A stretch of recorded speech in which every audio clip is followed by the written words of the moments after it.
In order to give you all a chance to better understand me, you will have to first learn about the history of my upbringing, which in some cases can seem very extreme and exotic.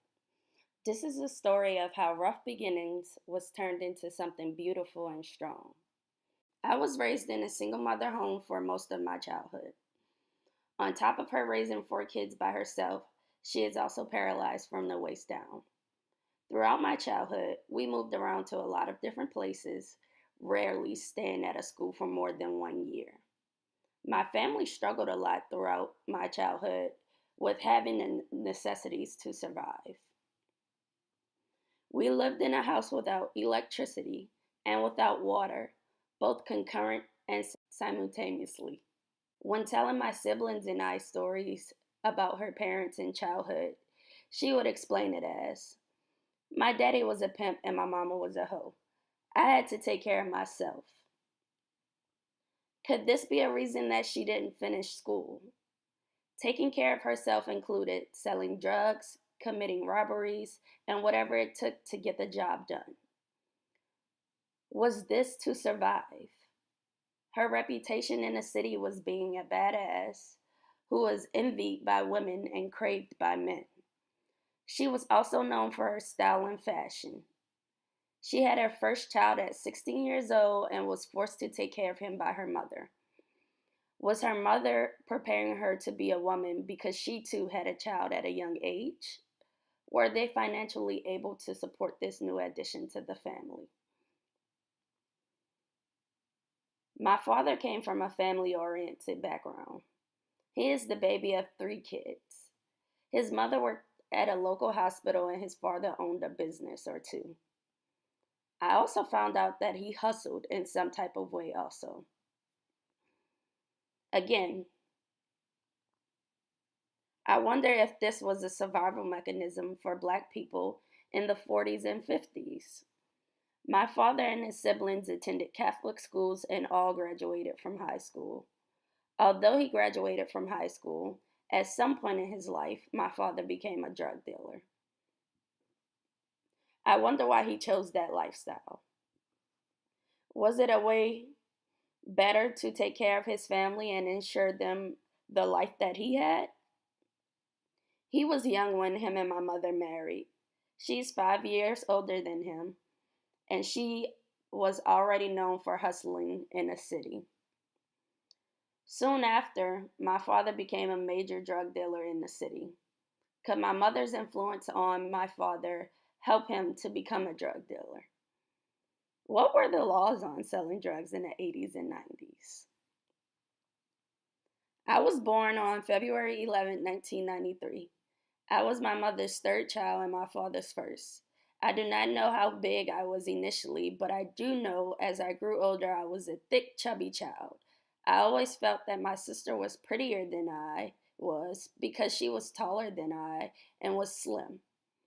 Women in my family would call me names such as fat ass and chubby as jokes or to purposely hurt my feelings.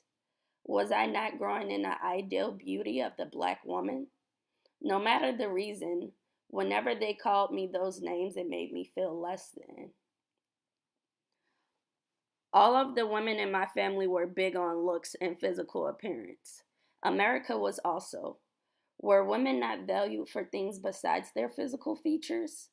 The ideal beautiful Black woman was light-skinned, slim with slight hips, and big breasts.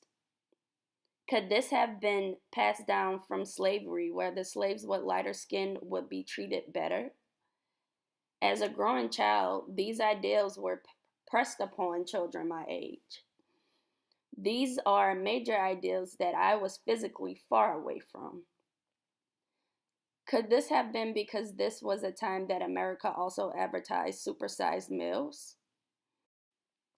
Nonetheless, I never felt the need to compete with any of my family members. This could be because of the pedestal my family put me on. Being smart during the time of my upbringing seemed to work in my favor.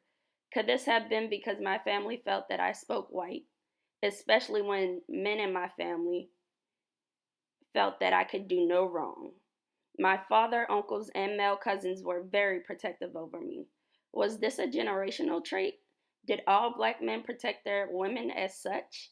I cannot speak for all black men, but the men in my family were trained to make sure that the women were safe if they were around.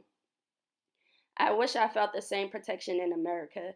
Being an intelligent young black woman did not work all of the time. Attending predominantly white schools is where I realized that I was black, and to some people it mattered a lot. Was this because the color of my skin? Had they not seen a black person before? I can't name one white friend that I had in elementary or middle school. I would not get invited to their birthday parties, asked to dances by white boys, or played with at recess. Were they being taught that I was less than them? Were their parents and ancestors racist? The white boys and girls didn't play together either. Why was that? Could this have been why my uncles and cousins catered to me and our family and felt the need to protect? Or could it have been because in their culture, men and women have specific roles? Eventually, I did not feel the need to try to speak, play, or interact with my white classmates outside of class. I knew that if they wanted to come talk to me, they would. I began to realize that their upbringing may not include fraternizing with black people, and I was okay with that.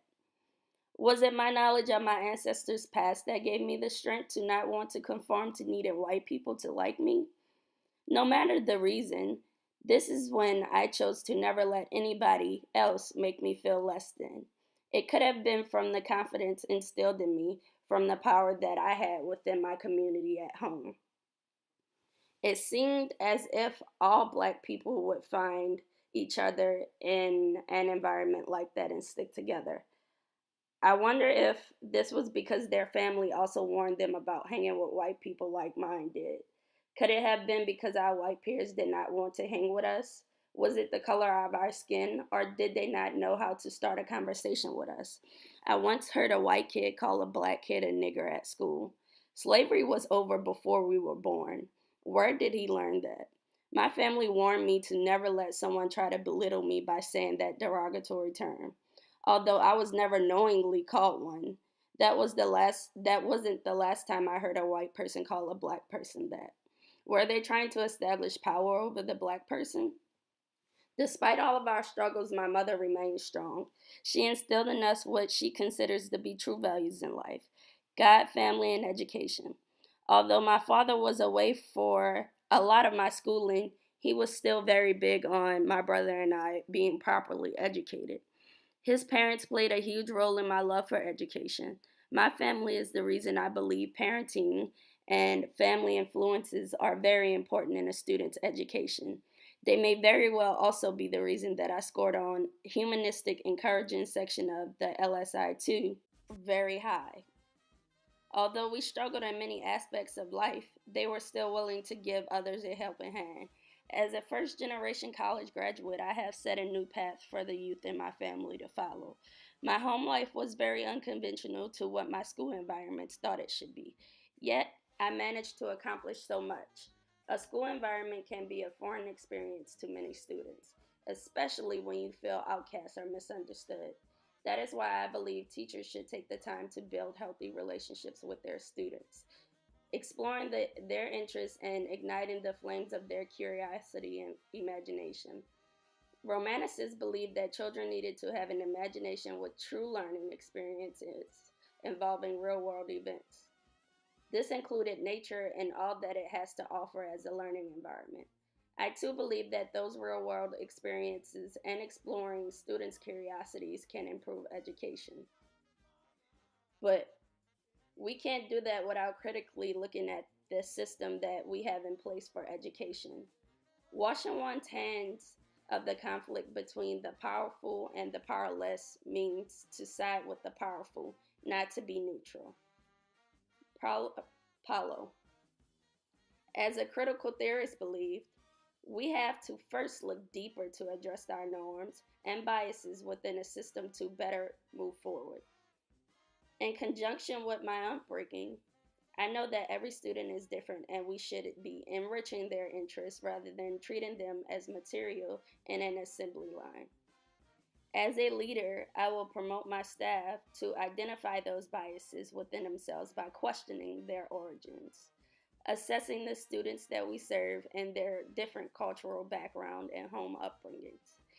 being creative and inclusive in the way that lessons are taught for content knowledge, defying the norm of what teaching looks like and creating one's own reality of what methods work best for all students under their care. Lastly, to genuinely take the time to find out about their students and make a positive impact on their lives. My question to all teachers would be, how would you teach this content if you were not thinking about the test? Let's get imaginative and creative in education.